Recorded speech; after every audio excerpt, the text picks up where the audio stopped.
혹시 매일 동기부여 영상만 보다가 정작 공부는 미루고 있지 않나요? 저도 동기부여 영상만 보다가 정작 공부를 놓치던 때가 있었습니다. 그런 제가 어떤 방법으로 실천하는 힘을 기르고 또 수능에서 좋은 성과를 낼 수 있었던 걸까요? 수능에 미친 남자 수미남입니다. 보통 유튜브에 동기부여를 검색하면 나오는 동영상들은 부정적인 내용으로 가득합니다. 흔히 쓴소리, 독한 말로 불리죠. 즉, 공부를 안 하면 어떤 부정적인 일이 벌어질지를 강조한다는 겁니다. 마치 너 이렇게 살면 안 돼. 이런 식으로 말하는 것과 같아요. 하지만 저는 이런 방식보다 긍정적인 동기부여가 훨씬 유익하다고 생각합니다. 공부를 했을 때 어떤 좋은 일이 생길지를 생각해보는 거죠. 국내에서 유일하게 서울대 의대, 치대, 공대를 모두 졸업한 이 책의 저자도 이렇게 말합니다. 나만의 동기부여 리스트를 만들어 보라고요. 스스로 공부를 했을 때 어떤 일이 일어날지 그런 상상을 해보는 것 자체가 공부에 큰 힘이 됩니다. 여기서 제 생각을 하나 더 해보자면 저는 이 리스트를 작성하는 것에 목표 설정이라는 강력한 동기를 더해보는 걸 추천드립니다. 언뜻 보면 목표 설정은 동기부여와는 거리가 있어 보여요. 그런데 이게 오히려 가장 고차원적인 욕구, 즉 자아 실현 욕구와 연결이 됩니다. 목표를 세우고 그걸 이루는 과정 자체가 성취감을 주고 자아를 실현한다는 느낌을 주기 때문입니다. 지금 당장 할 수 있는 일들 몇 가지를 적어두고 그걸 하나씩 이뤄나가는 것이 엄청난 동기부여가 되는 이유입니다. 동기부여가 필요한가요? 유튜브 영상 아니면 짧은 글 이런 거는 당장 끄시고요. 내가 공부를 하면 어떤 일이 생길지, 특히 좋은 일 위주로 리스트를 한번 적어보세요. 그리고 그 감정을 그대로 가지고 일간 혹은 주간 목표를 정해서 조금씩 이뤄나가 보세요. 제 생각엔 이게 최고의 동기부여 방법입니다. 그런데 아무리 동기부여를 하고 목표를 설정해도 공부가 안 된다는 학생들이 있어요. 특히 저한테 개인적으로도 슬럼프에 대한 질문을 한 경우가 굉장히 많았어요.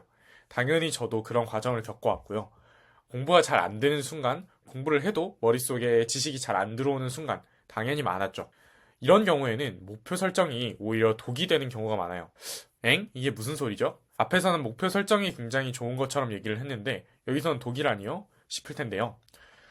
아까 목표 설정의 본질이 뭐라고 했죠? 바로 성취감을 느끼는 거라 했어요. 그런데 목표를 설정해도 성취감을 느끼지 못하는 경우가 있죠. 바로 목표를 세우기만 하고 이루지는 못할 때입니다. 즉, 지키지 못할 목표를 세우는 건 오히려 독이 된다는 거예요.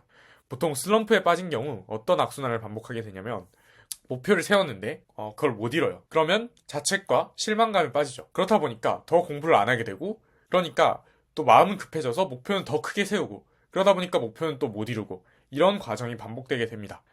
그런데 이런 경우에 적용해 볼 수 있는 방법이 있는데요. 이 책에서는 목표를 세부적으로 나눠보라고 조언하고 있습니다. 저도 목표는 항상 세부적으로 구체적으로 세우는 게 좋다고 생각해요. 왜냐하면 그렇게 해야 목표를 이룰 가능성도 더 높아지고 성취감도 극대화할 수 있으니까요. 여기서 제가 조금 더 조언할 수 있는 부분은 목표를 잘게 쪼개는 것도 도움이 되지만 목표 자체를 축소해서 조금만 잡아보는 것도 도움이 된다는 거예요. 극단적으로는 아주 조그마한 목표를 세워보는 것도 도움이 돼요. 예를 들어서 원래 한 단원 분량을 풀어야 한다면 그냥 딱 세 문제만 풀자고 생각해보세요. 그렇게 세 문제를 풀고 나면 의외로 그닥 힘들지 않네? 라는 걸 느끼고 나머지 분량도 모조리 다 풀어버리는 경우가 있습니다. 뇌의 생각과 우리의 행동에 관성이 있기 때문에 계속 하던 행동을 이어하려는 경향이 있어요. 이처럼 작은 목표를 몇 가지 세워놓고 그걸 이뤄 나가는 것도 여러 측면에서 도움이 돼요. 책에서는 슬럼프가 왔을 때 그걸 이겨낸다 라고 생각하기보다 잠시 함께한다 라고 생각하는 것이 좋다고 말하고 있는데요. 저도 이 말에 정말 동의합니다. 파도가 온다면 파도에 맞서려 하지 말고 파도를 타야 하죠. 거센 바람이 분다면 뿌리채 뽑힐 나무보다 흔들리는 갈대가 훨씬 더 낫습니다. 이런 것처럼 슬럼프가 온다 해도 그걸 너무 의식하고 버텨내고 이겨내려고 하면은 뿌리채 뽑히는 나무가 되는 거예요. 아, 잠시 힘든 시기구나. 그냥 자연스럽게 흔들리면서 곧 지나갈 힘든 시기다 정도로 생각하는 게 좋다고 생각합니다. 이외에도 이 책에는 정말 다양한 공부법이 가득한데요. 제가 실제로 사용했던 방법들도 포함되어 있더라고요. 예를 들어서 탐구 과목은 암기가 필요한 경우가 많잖아요. 이런 탐구 과목에 적용할 수 있는 다양한 암기법들이 들어있더라고요. 얼마 전에 제 영상에서 언급했던 백지 재현법과 유사한 백지 암기법도 있었고요. 앞글자를 따서 외우는 방법, 즉 두음 암기법도 있었고요. 지식의 맥락을 연결해서 강하게 인식해서 기억시키는 해마 암기법 등 참고해볼 수 있는 다양한 공부법들이 들어있었어요.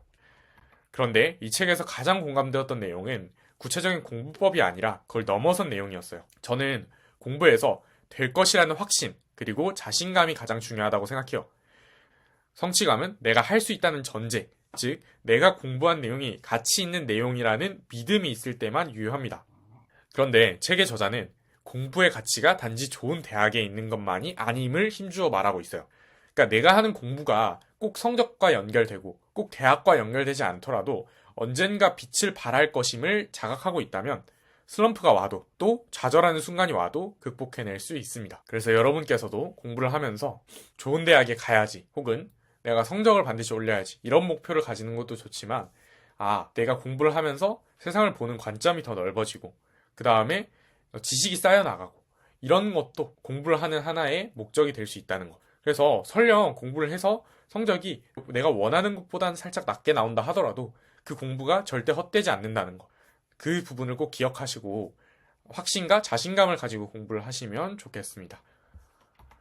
야, 너도 공부에 한번 미쳐봐 라는 책을 쓴 서준석 작가는 서울대 의대, 치대, 공대를 모두 다니면서 주변의 천재들한테 여러 공부법을 배워가며 노하우를 쌓아왔다고 합니다. 저처럼 공부에 미친 사람인 것이죠. 그런 노하우를 가득 담은 이 책은 파트 1, 2에서 동기부여 그리고 공부 습관에 대한 내용을 말하고 있고 파트 3, 4에서 과목별로 구체적인 공부법을 설명하고 있는 책입니다.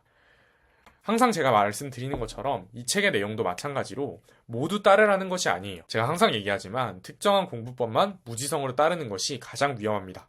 스스로 주체적으로 공부 방식을 설계해 나가는 것이 가장 중요하죠.